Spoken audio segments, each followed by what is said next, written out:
Ketemu lagi dengan Mr. TM dengan uran-uran ilmiah tinggi tentang metodologi metafisika tasawuf eksakta.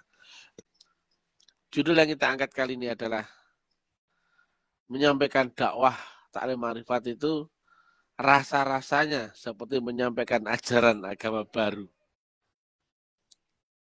Ini fenomena ya, fenomena akhir zaman.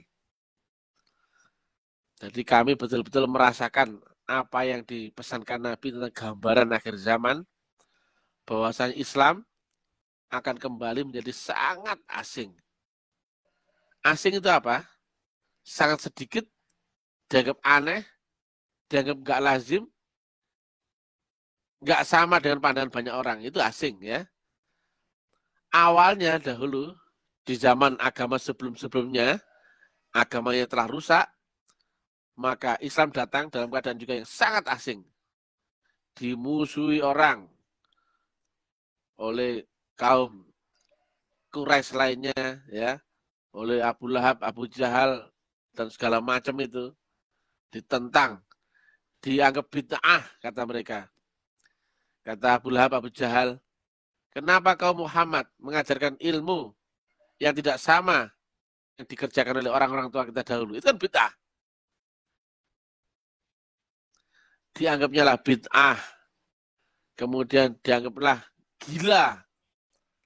Saking parahnya itu, kegilaannya Nabi Muhammad, dilempari kotoran, diusir, diolok-olok, diludahin. Jadi orang gila sekarang aja nggak digitukan.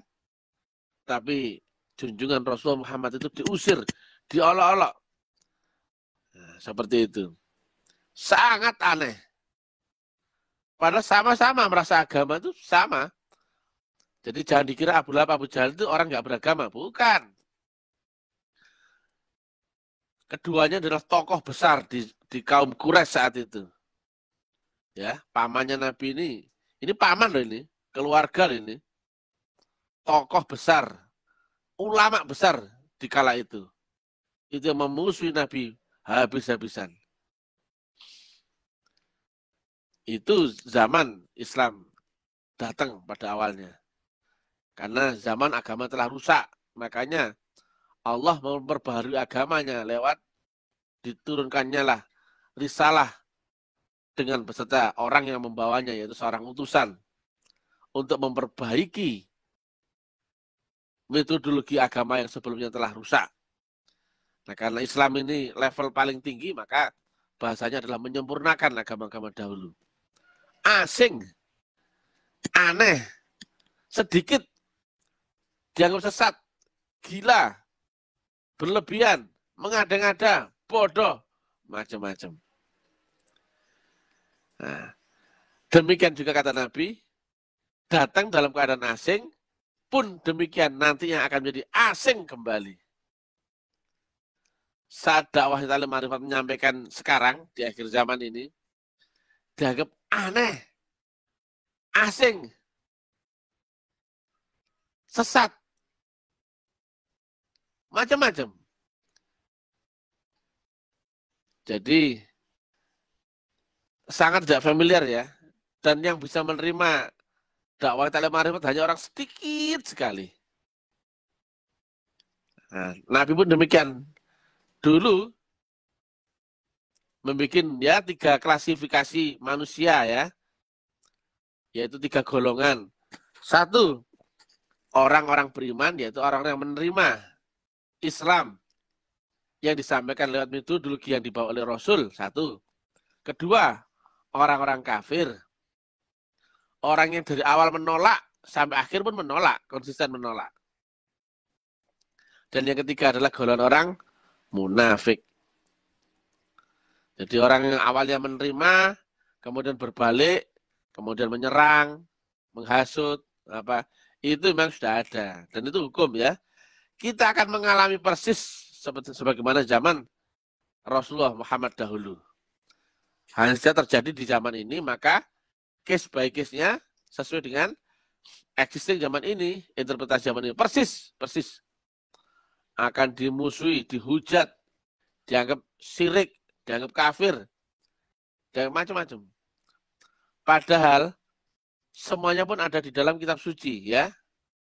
Gejolak ini kan luar biasa. Ada yang menentang luar biasa, ada yang suka luar biasa, dan ada yang absen, tapi bingung, tapi nggak tahu harus bagaimana. Contohnya ya, menerangkan sifat wujudnya Allah. Padahal ada nggak sifat wujudnya Allah? Ada. Menerangkan bahwa syahadat itu bersaksi. Betul enggak? Nah, bersaksi dengan apamu? Ya dengan mata dong. Akan wujudnya Allah dan wujudnya Rasulullah yang ada di zamanmu sendiri. Itu. Logika kan? Kalau nggak ada Rasulullahnya, nggak mungkin kau saksikan. Kalau bahasanya kau saksikan berarti harus ada di zamanmu sendiri. Logis kayak ini? Logis. Betul ya? Bahasa menyaksikan ya? Bersaksi ya? Ketiga, menerangkan ada utusan di setiap zaman, termasuk zaman ini. Ada nggak ayatnya? Ada. Banyak ayatnya, cuma salah satunya ya, laqad ja'akum rasulun min anfusikum. Di antara kaummu sendiri. Kaummu sendiri, kaum kita kaum siapa? Ya kaum kita, zamannya zaman kita. Bukan kaum dahulu ya. Kaum kita ya kaum kita. Kemudian, menerangkan bahwasanya beribadah, beragama, harus memakai teknologi. Ya, orang lain teknologi ini masih pilihan, tapi di kampus Al-Ma'rifat teknologi ini kewajiban mutlak harus dicari. Kenapa? Logikanya Tuhanmu ada di Malik Yaumiddin, yang 7 lapis langit akhirat di atasmu. Kau nggak mungkin menjangkau ke sana kalau nggak lewat teknologi. Misalkan ya, Tuhanmu ada di seberang lautan, kau di Surabaya, Tuhanmu ada di Kalimantan. Saya tanya, bisa kau berhubungan dengan Tuhan kalau nggak lewat teknologi? Nggak bisa ya. Itu baru Kalimantan, nyebrang laut. Ini nyebrang alam. 7 lapis alam loh. Maka teknologi itu wajib ya. Demikian jika wajib memakai wasilah. Ada nggak perintah mencari wasilah? Ada loh. Kemudian akhir itu bisa ditembus sekarang loh. Beda ya dengan orang lain ya. Beda. Agama itu ma'rifatullah. Beda ya dengan orang lain ya? Beda. Agama itu ilmiah. Beda ya dengan orang lain ya? Tapi semua ada loh ya. Dalilnya ada. Awaluddin ma'rifatullah. Al-aslamu ilmiyun wa amaliyun. Ada semua. Jadi jangan dikira ya kami ini menistakan agama. Tidak. Kami malah mengagung-agungkan agama. Kita ilmiahkan tinggi. Karena apa? Segala sesuatu dengan berjalannya waktu pasti ada yang asli, ada yang KW, itu hukum. Ayo coba apa yang tidak terjadi apa? Jika mengalirnya berjalannya waktu, apa yang tidak terjadi? Yang asli itu akan dipalsukan. Apa yang tidak coba? Sepatu ada yang palsu nggak? Tas ada yang palsu nggak? Merek ada yang palsu nggak? Saya tanya, Tuhan ada yang palsu nggak? Tuhan itu dipalsu. Betul? Tuhan itu dipalsu. Rasul pun dipalsu, semua dipalsu. Agama pun dipalsu, betul enggak? Semuanya itu hukum. Ada kutub. Jadi kutub yang berpasang-pasang itu pasti.